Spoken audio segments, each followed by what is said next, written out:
অজানা গল্পের সন্ধানে আমি সঙ্গীতা। ভীতিকর রহস্য চ্যানেলে তোমাদের সবাইকে স্বাগত। জীবিত না মৃত?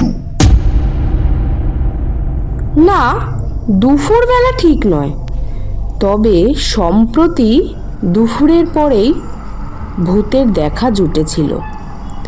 ব্যাপারটা যে মারাত্মক সেটা বুঝতে কিন্তু সময় লেগেছিল পাক্কা একদিন।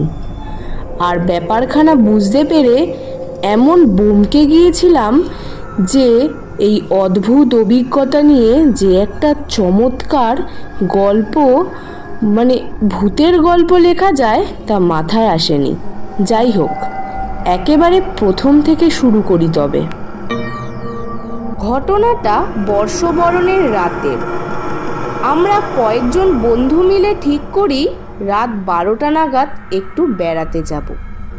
বেড়াতে মানে ওই আমাদের মফস্বল শহরের একটা চক্কর খাবো আর কি।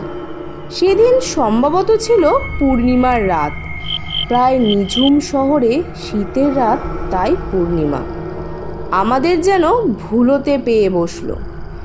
হুজুগের বসে চেপে আমাদের গাড়ির স্টিয়ারিং এগিয়ে চলল অজানার উদ্দেশ্যে। গাড়িতে ঠাট্টা তামাশা তো লেগেই রয়েছে, আর ফুল ভলিউমে চলছে গান। হাইওয়ের চোখরাঙানি উপেক্ষা করে ক্রমে আমরা এসে পড়লাম অরণ্যের কাছাকাছি। সেই রাস্তায় আমাদের গাড়িটার আগে আগে চলছিল একটা মুরগি বোঝাই করা ছোট্ট ট্রাক। ট্রাকের পেছনে রেডিয়ামের লাল আলো। আমার মনে হচ্ছিল অরণ্য যেন জেগে উঠছে, আমাকে ডাকছে। অরণ্যের গাছপালাগুলো যেন আমাকে ডাকছে আর বলছে, কতক্ষণ আর গাড়ির ভেতরে থাকবি? বাইরে আয়, এসে দেখ আমার শোভা। এক সময় আমাদের গাড়ি আরও গভীর অরণ্যে এসে পড়ে। নেটওয়ার্ক চলে যাওয়ায় গান বন্ধ হয়ে গেছে ততক্ষণে। আমরা কেউই তেমন গল্প করছিলাম না, আর চারপাশের অদ্ভুত গা ছমছমে প্রকৃতি যেন আমাদের মুখ করে দিয়েছিল একেবারে। শব্দ বলতে শুধু পাশ দিয়ে চলে যাওয়া দু একটা গাড়ির হুসহাস আর ঝিঝি পোকার একটানা ডাক। গাড়ি চলতে চলতে আকস্মাৎ কি হলো বুঝতে পারলাম না। আমাদের মনে হলো যেন হঠাৎই একটা ঘন কুয়াশার চাদর আমাদের গাড়িটাকে আঁকড়ে ধরল, অথচ তার এক মুহূর্ত আগেও আমাদের চারপাশ ছিল একদম পরিষ্কার স্বচ্ছ। একই ঘটনা একটু বাদে আবার ঘটল। জানি না কেন গা ছমছম করছিল। গাড়ি যেতে যেতে একটা প্রাচীন মন্দিরের সামনে যায়। এরপর আমরা অরণ্যের প্রাচীন নিয়মকে মান্যতা দিয়ে সকলেই গাড়ি থেকেই সেই জঙ্গলের দেবতাকে প্রণাম করলাম। আর জানি না কেন, তবে আমার স্ত্রীর বিশ্বাস সেই রাতে অক্ষত শরীরে আমরা সেই দেবতার কৃপাতেই ফিরেছিলাম। যাই হোক, মন্দির ছাড়িয়ে আরও কিছুটা এগিয়ে গেছি। ততক্ষণে হঠাৎ খেয়াল করলাম রাস্তার বাম দিকে একটা বছর 20-22-এর মেয়ে লাল জ্যাকেট পরে দাঁড়িয়ে আছে, যেন মুখটা অন্য পাশে ফেরানো।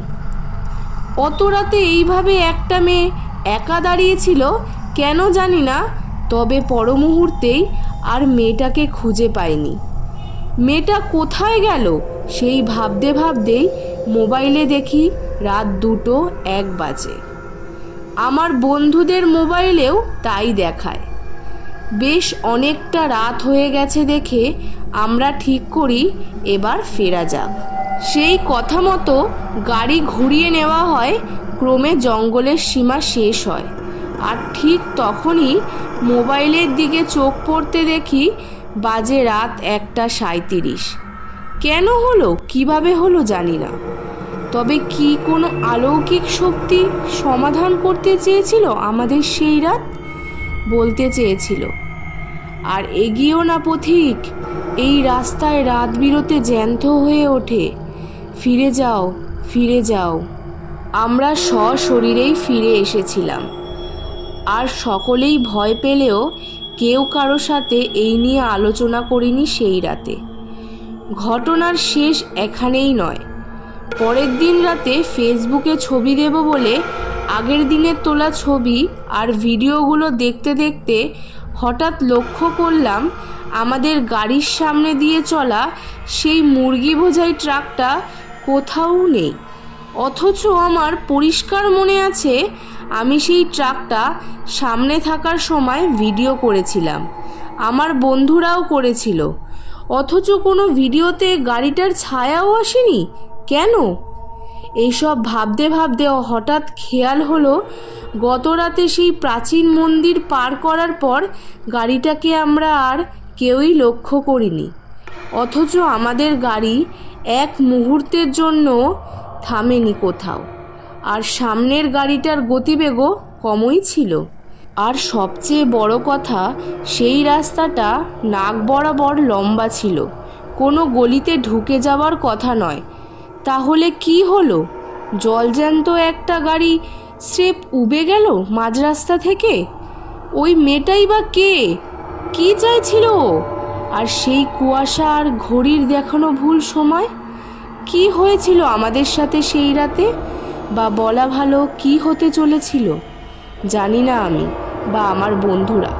তবে সেই রাতে একটা ঘোর আমরা টের পেয়েছিলাম সকলেই।